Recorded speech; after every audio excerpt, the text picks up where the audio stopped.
Meu nome é Pedro Luca e eu sou o seu monitor de fisiologia aqui no canal #Físio. Na aula de hoje vamos falar sobre o neurônio e a fisiologia de membrana.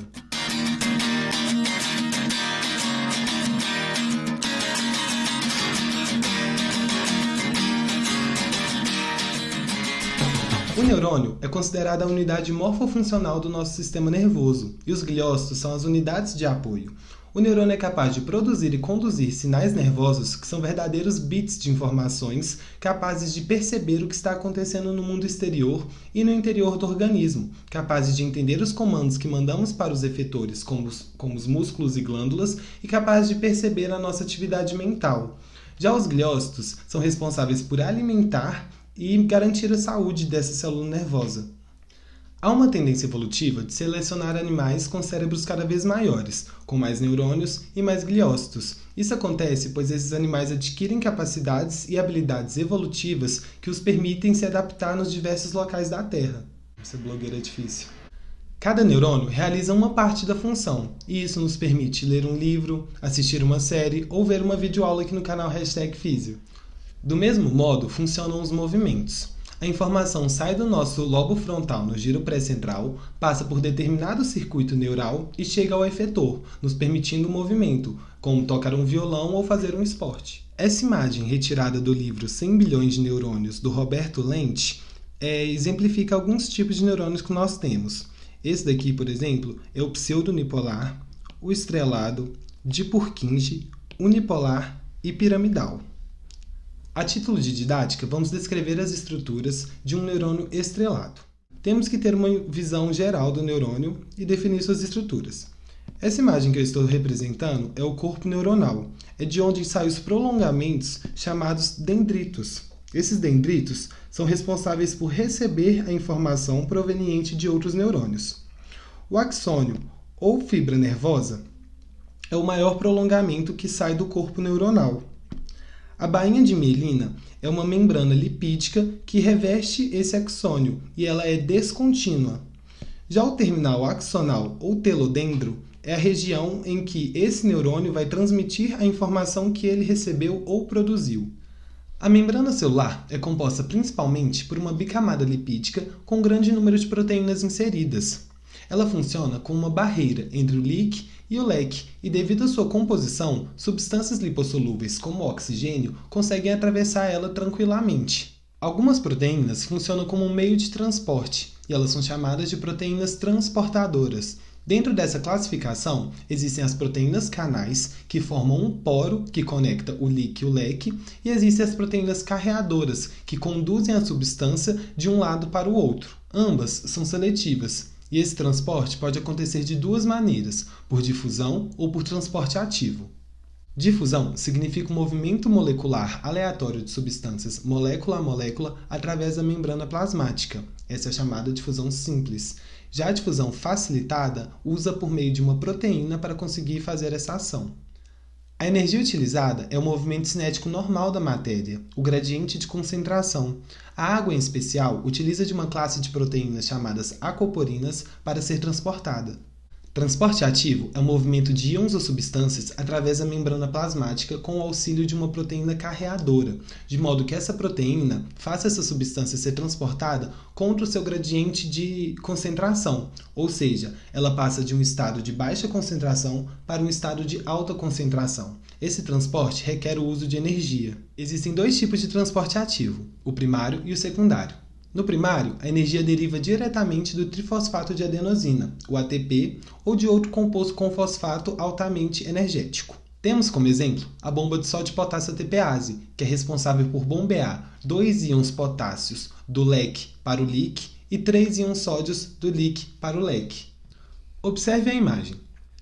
Na parte externa da minha proteína, eu tenho 2 receptores responsáveis pelo íon fosfato. E na parte interna, eu tenho 3 receptores responsáveis pelo íon sódio. Observe também que na parte interna da minha proteína, eu vou ter uma enzima chamada adenosina trifosfatase. Essa enzima vai ser responsável por clivar o ATP em ADP mais PI, liberando um fosfato inorgânico e junto com ele a energia necessária para permitir o transporte desses íons. No transporte ativo secundário, a energia deriva secundariamente da energia armazenada na forma de diferentes concentrações iônicas de substâncias moleculares secundárias ou iônicas dos diferentes lados da membrana geradas pelo transporte ativo primário. Existem duas possibilidades nesse caso, o cotransporte e o contratransporte. No cotransporte, duas substâncias que estão no mesmo lado seguem a mesma direção. Temos como exemplo o cotransporte sódio-glicose. Vamos ver a imagem.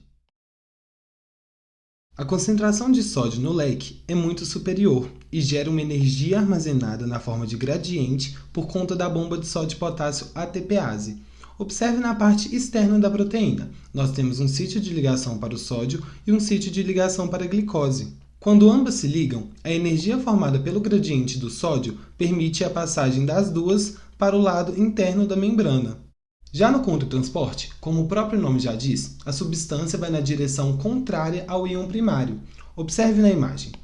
Temos como exemplo o contratransporte de sódio e cálcio. Enquanto o cálcio vai do leak para o leque, o sódio vai do leque para o leak. Agora que já entendemos todo o processo estrutural do neurônio, vamos discutir os potenciais de membrana. Mas primeiro, a gente precisa relembrar uma coisa que foi dita na primeira aula, as concentrações do leque e as concentrações do leak. O leque contém grandes quantidades de sódio, cloreto e íons bicarbonato. Já o leak contém grandes quantidades de potássio, fosfato e magnésio. Na maior parte do tempo, os neurônios estão em potencial de repouso. Isso significa que eles não conduzem sinais elétricos. O potencial dentro da fibra neuronal gira em torno de menos 90 mV, e existem três fatores principais para manter ele nesse estado. Primeiro, vamos pensar na bomba de sódio e potássio ATPase. Essa bomba joga 3 íons sódios para fora e 2 íons potássios para dentro. Isso quer dizer que a todo momento está com um déficit de uma carga positiva para o lado de fora. O segundo fator vão ser os canais de vazamento de potássio, que permitem o efluxo de potássio a todo instante, em pequenas quantidades. O terceiro fator é íons e proteínas carregados negativamente no leak. Esses três fatores juntos mantêm esse potencial de repouso em torno de menos 90 mV, o que não permite a condução de sinais elétricos. Agora, quando queremos pensar na condução do sinal elétrico, devemos lembrar do potencial de ação, que quer dizer rápidas alterações na voltagem da membrana do neurônio. Nesse momento, a voltagem interna, que antes era negativa, se torna positiva por um curto espaço de tempo, questão de milésimos de segundo, e existem três estágios que definem o potencial de ação: o estágio de repouso, despolarização e repolarização. Vamos observar no desenho. Para que se inicie o potencial de ação, deve haver o estímulo limiar, que deve ser capaz de excitar os canais de sódio sensíveis ao estímulo, induzindo um influxo de sódio e mudando a voltagem no soma de menos 90 para menos 70 mV. Quando essa voltagem chega em uma região chamada conexonal, ocorre o princípio do tudo ou nada. Ou o neurônio inteiro irá despolarizar, ou nada irá despolarizar. Supondo que o estímulo foi limiar e que a voltagem aumentou em no mínimo 15 mV, o primeiro acontecimento vai ser a abertura de canais de sódio sensíveis à voltagem, permitindo o influxo de grande quantidade de carga positiva, e isso vai aumentar a voltagem do neurônio de menos 70 mV para mais 30 mV, caracterizando a despolarização. Por possuir maior energia cinética, os canais de potássio se abrem mais tardiamente, e quando isso acontece, os de sódio são inativados e ocorre efluxo de carga positiva, mudando a voltagem de mais 30 para menos 90 mV, caracterizando a repolarização, deixando o neurônio no estado de repouso. Para resumir o que foi dito, eu trouxe um gráfico retirado do Guyton. Observe. A voltagem de menos 90 subiu para mais 35 mV e depois desceu para menos 90 de novo, e esses processos caracterizam respectivamente a despolarização e a repolarização. Pergunta: por que não sentimos quando o mosquito pousa na nossa pele, mas sentimos quando ele pica? A resposta é simples. Quando o mosquito pousa, devido ao seu peso, ele não consegue atingir o estímulo limiar, ou seja, o neurônio não vai despolarizar e nós não vamos interpretar essa informação. Mas quando ele pica, ele consegue atingir esse estímulo e nós vamos interpretar na forma de dor. Agora que já discutimos como o potencial de ação funciona, vamos entender como a informação é transmitida de um neurônio para o outro. Isso ocorre por meio das sinapses, que podem ser químicas ou elétricas. A maioria das sinapses utilizadas pelo nosso organismo humano são as sinapses químicas. Nessa situação, o primeiro neurônio libera na fenda sináptica uma substância chamada neurotransmissor, que vai interagir com uma proteína receptora do segundo neurônio para ter essa comunicação e essa troca de informação. Esses neurotransmissores são armazenados em vesículas que estão no terminal axonal, e dentre os mais de 40 tipos, os principais são norepinefrina, epinefrina, acetilcolina, GABA, glutamato e serotonina. As sinapses químicas possuem uma condução unidirecional, ou seja, o impulso sempre segue na mesma direção. Vamos entender o mecanismo pelo qual as vesículas são liberadas nas fendas sinápticas. Observe a imagem. Quando o potencial de ação despolariza a membrana do neurônio pré-sináptico, ocorre a abertura de canais de cálcio, permitindo o influxo desse íon, que vai se ligar a sítios de liberação presentes na membrana interna e vão permitir a liberação do conteúdo das vesículas na fenda sináptica. Na membrana do neurônio pós-sináptico estão presentes vários tipos de receptores, que são divididos em dois grandes grupos, receptores ionotrópicos e metabotrópicos. Nos receptores ionotrópicos, o componente de ligação se expressa na membrana, abrindo um poro de conexão entre o leque e o leak, e quando são ativados, permitem a passagem de íons. Já os receptores metabotrópicos funcionam por meio de um segundo mensageiro, que não é um canal iônico e sim uma molécula que ativa uma ou mais substâncias localizadas no interior do neurônio pós-sináptico. Esses receptores podem ser excitatórios ou inibitórios.